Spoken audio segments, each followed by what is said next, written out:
वारंवार घेतला जातोय, तो त्याच्यामध्ये नेमकं त्या कुटुंबाला न्याय देण्यासाठी हे का राजकारण आहे हेच माझ्या लक्षात येत नाही.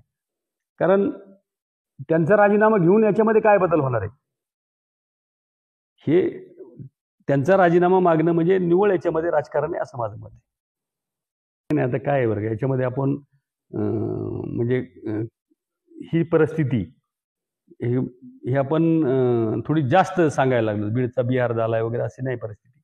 पण ही घटना घडायला नको होती. ही दुर्दैवी घटना आहे आणि अशी कुठंच नाही, जिल्ह्यात कुठंच नाही घडायला पाहिजे. परळीच्या बाबतीत तिथलं अवैध धंद्याच्या बाबतीत आता चर्चा केली जाते. मग आता तिथं वाळूचं रॅकेटबद्दल काहीतरी चर्चा केली, जमिनीच्या याच्याबद्दल काही चर्चा केली.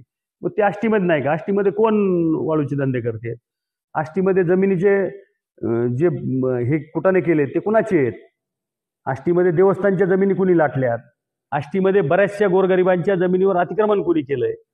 हे सुद्धा तपासणं गरजेचं आहे. कारण सगळ्या जिल्ह्याला एक न्याय पाहिजे आणि जिथं जिथं असे प्रकरण कुठं घडत असते त्या सगळ्यांना सगळ्यांवर त्याच्यामध्ये ऍक्शन झाली पाहिजे.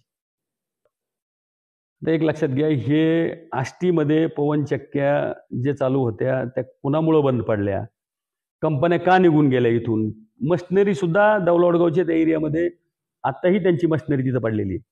बरीचशी जमीन कंपनीने खरेदी केलेली असताना सुद्धा कंपनीने तिथं ते उभं राहायचं बंद केलं. ते कुणाच्या त्रासामुळे झालं हे सुद्धा तपासणं गरजेचं आहे.